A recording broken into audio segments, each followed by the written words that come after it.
My girlfriend said she was working late, so I followed her. I thought I knew her. 3 years. We were supposed to get married next summer, but the night I found out she was lying to me, I saw something that broke me. And what I did next? Yeah, I probably shouldn't have done it. This is what happened. So, her name is Kayla. We met in college. She was my best friend first. Then my girlfriend. Then basically my whole life. For the last 6 months, she's been working late, like really late. 10 p.m., 11 p.m. sometimes. She said her boss, Mark, was putting her on special projects because she was up for a promotion. I believed her. Why wouldn't I? She sent me pics of her at the office. Laptop open, coffee, the whole thing. But last Tuesday was different. She texted me at 6:30. Hey babe, gonna be super late tonight? Don't wait up. Normal, except I could hear music in the background of her voice message. Not office music, club music. And that's when it hit me. Something felt off. I didn't say anything. I just said, okay, love you, and hung up. Then I did something stupid. I drove to her office. Her car wasn't there. The whole building was dark. No one was working late. My stomach dropped, so I called her, straight to voicemail. I texted, you okay? Just checking in? She replied 20 minutes later. Yeah, so busy. Talk later. Busy. Right. I sat in my car for an hour just thinking. Part of me wanted to go home and forget it. Part of me needed to know. I remembered she posted an Instagram story 2 weeks ago. At this bar downtown, she said it was a work happy hour. So I drove there. And there she was, Kayla, in the dress I bought her for our anniversary, laughing, drinking with Mark, her boss. But it wasn't a work meeting. Mark had his arm around her waist. She was leaning into him, kissing him. I just sat there in my car across the street, watching, for 40 minutes. I didn't go in. I didn't yell. I just watched the last 3 years of my life fall apart in real time. I went home, waited. She came in at 1:30 a.m., smelling like perfume and wine. Hey babe, she said, like nothing happened. Long day. I looked at her and said, which part? The part at the bar with Mark, or the part where you lied to me? Her face, I'll never forget it. All the color just drained. She tried to play dumb at first. What? I don't know what you're talking about. So I showed her the video I took, from across the street. 10 seconds. That's all it took. She broke down, crying. I'm so sorry. It didn't mean anything. He helps my career. I was scared to lose you. Scared to lose me while she was kissing another guy. I packed a bag that night and stayed at my brother's place. We broke up the next day. She begged. She said it was a mistake. She said she loved me.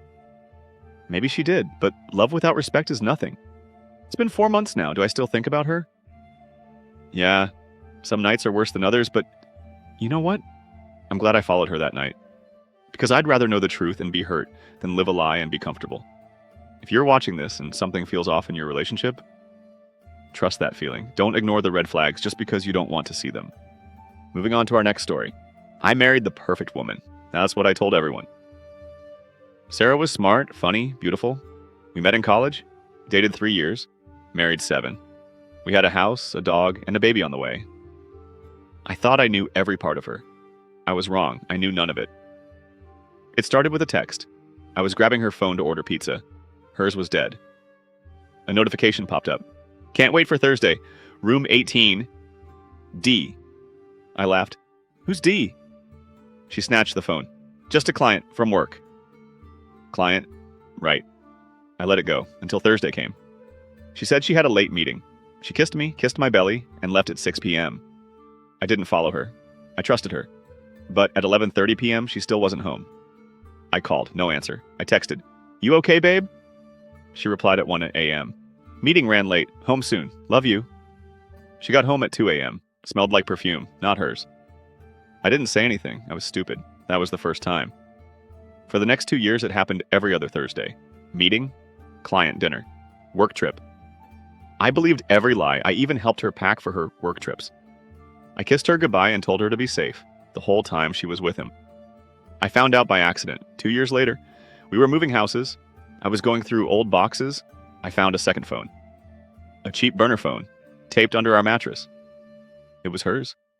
And it was full. 2 years of texts. 2 years of pictures. 2 years of hotel receipts. His name was Daniel. He was her boss. The texts went back to before we were even married. Can't wait to marry you and still see me. She'll never find out. I love you more than him. My hands were shaking. My pregnant wife was upstairs, and I was reading how she planned to cheat on me for our entire marriage. I didn't confront her. Not yet. I became quiet.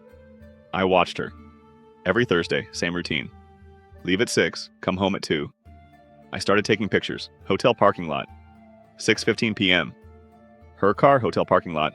1:45 a.m. Her car, room 18, every single time. I hired a PI, got video, got proof. 8 months pregnant and she was still going. The day I decided to end it was our baby shower. All our friends and family were there. She was glowing, holding her belly. Everyone said, "You're so lucky to have each other." I smiled and waited. That night, she said, "Meeting." I said, "Have fun." She left at 6. I followed her. Room 18. I didn't knock. I used the key card I cloned from her wallet. The door opened, and there they were. She screamed.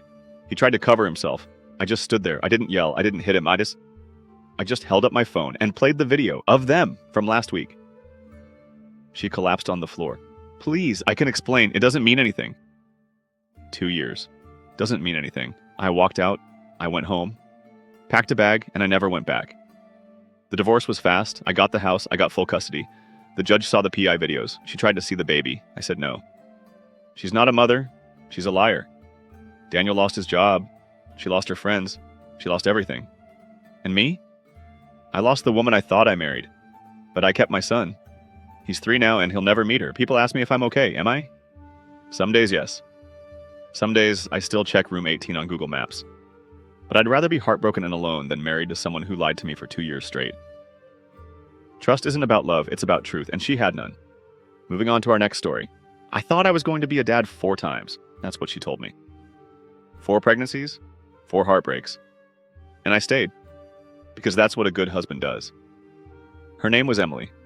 We got married when I was 24. She was 22. We wanted kids right away.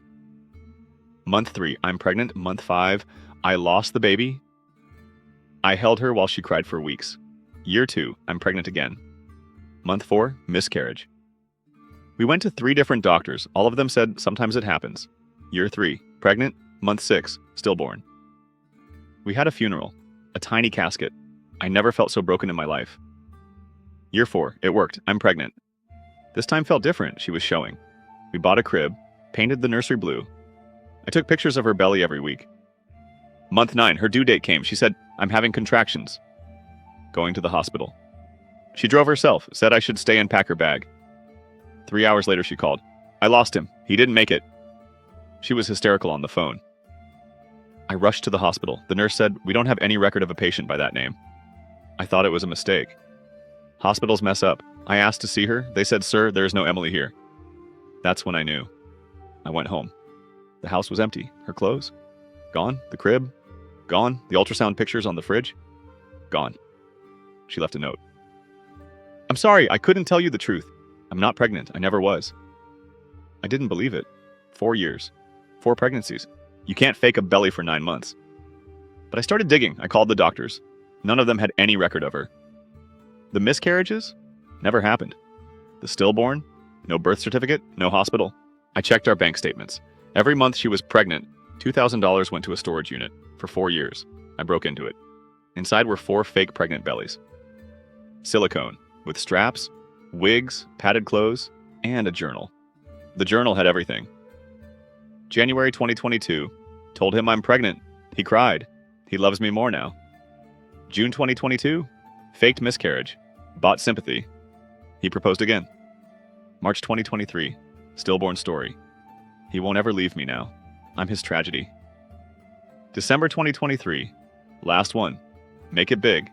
Then disappear with the life insurance money. Life insurance. She took out a $500,000 policy on me 6 months ago, named herself as beneficiary. Reason for payout. Death of spouse. She was planning to kill me. I called the police. They said, "Sir, this is a civil matter." Civil? 4 years of lies. And it's civil. I hired a PI, found her 2 states away. New name, new boyfriend. And she was pregnant again. With him. I didn't confront her. I just sent the journal, the bellies, and the insurance papers to her new boyfriend. Last I heard, he pressed charges for fraud. Me, I tore down the nursery, sold the house, moved back in with my parents at 28. People ask why I didn't see it. How do you question someone who's crying over a baby that never existed? How do you tell a woman her grief isn't real? 4 years. I grieved 4 children that were never real. I loved a woman who was acting the whole time. The worst part isn't the lies. It's that for 4 years, I thought I was a dad. And now I'm nothing. I don't trust anyone now, not women, not doctors, not myself.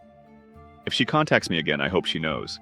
You didn't just fake pregnancies, you killed the man I was.